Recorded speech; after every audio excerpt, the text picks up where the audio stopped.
اور سفر کے آثار پگڑی پر بھی، کپڑے پر.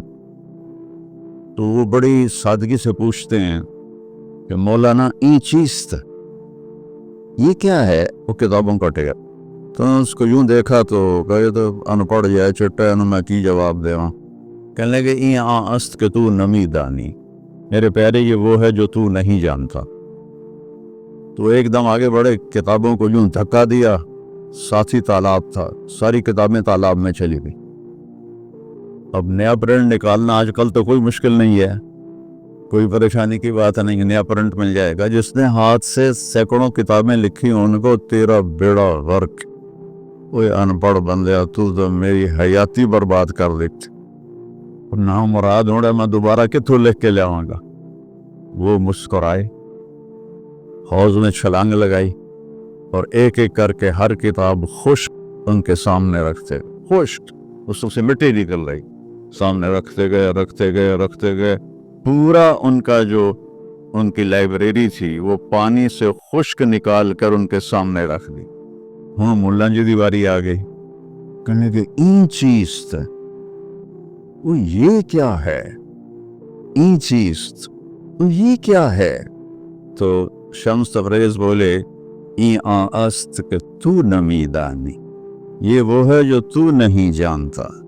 جس کو علامہ رحمت اللہ علیہ نے کہا مولوی ہرگز نہ شد مولا روم تا غلام میں شمس تبریز نشد. یہ ہمارے ملتان والے شمس تبریز نہیں ہیں، یہ شمس سبزواری ہیں. شمس تبریز تو وہ پونیا میں ہے، دونوں کے مزار قریب قریب ہیں، ساتھ ساتھ ہیں.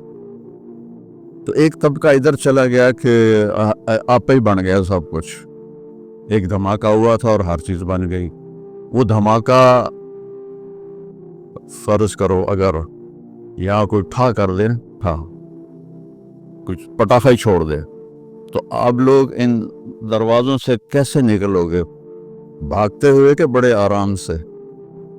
عبد الخالق صاحب دے تو ہی چڑھ کے جاؤ گے، ساڑی جان بچے.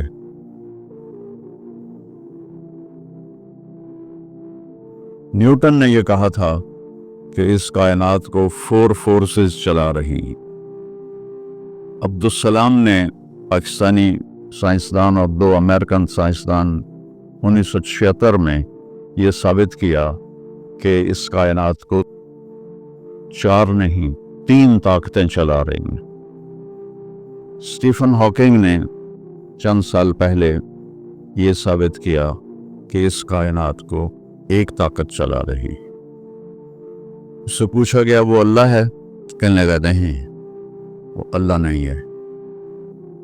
اس کے پاس وحی کا علم نہیں تھا کہ وہ اتنا ہی اندھا ہے جتنا ایک ان پڑھ اندھا ہے.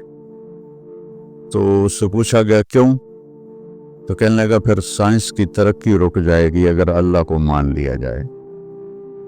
تو یہ وہ سوال ہیں جن کو جواب ڈھونڈتے ڈھونڈتے عمر گزر جائے گی، آپ ڈھونڈ نہ پاؤ. اس لیے ایک بہت بڑا طبقہ ہے جو کہتا ہے اللہ ہے ہی کوئی نہیں، یہ سب کچھ آپ ہی بن گیا ہے، اپنے آپ ہی بن گیا. عبد الخالق صاحب نے تو کچھ بھی نہیں کیا، مستریوں نے بھی کچھ نہیں کیا، یہ ہال اپنے آپ ہی کھڑا ہو گیا اور کرسیاں بھی اپنے آپ بچھ گئیں. ایسی بے وقوفوں والی سوچ بھی بلا کوئی قابل تعریف ہے کہ علامہ اقبال نے فرمایا تھا ہیچ چیزیں خود بخود چیزیں نشد، ہیچ آہن خنجر تیغ نشد، ہیچ حلوائی نشد استاذ کار، تا غلام شکر ریز نشد، مولوی ہرگز نشد مولا روم تا غلام شمس تبریز نشد. اسی دہریت کو، ایتھیسٹ کو یہ ایڈریس کیا ہے کہ کوئی چیز خود بخود نہیں بنتی. کبھی دیکھا ہے کہ ہیچ آہن خنجر تیغ نشد، لوہے کا ٹکڑا پڑا ہو اور 1000 سال کے بعد وہ اچانک تلوار میں تبدیل ہو گیا ہو، چھری میں تبدیل ہو گیا ہو، خنجر میں تبدیل ہو گیا ہو؟ کبھی دیکھا ہے؟ نہیں ہوتا ایسے. کوئی حلوائی اس وقت تک مٹھائی بنا نہیں سکتا جب تک کسی استاد کے پاس بیٹھ کر لڈو کو گول کرنا نہ سیکھے، اور مولوی روم مولانا روم نہیں بن سکتے جب تک شمس تبریز جیسی شخصیت کی صحبت حاصل نہ ہو۔ میں دونوں کے مزار پہ گیا ہوں، ترکی میں اونیا میں دونوں حضرات دفن ہیں، پیر بھی مرید بھی۔ مولانا روم کو آج شاید کوئی دھرتی پہ جانتا بھی نہ، اور میں اس یونیورسٹی میں ان کا نام بھی نہ لیتا۔ وہ ایک فلسفی عالم تھے اور منطقی عالم تھے۔ اس دور تھا فلسفہ اور منطق کا، مسلمانوں نے قرآن و حدیث کا علم بہت پس پشت کر لیا تھا۔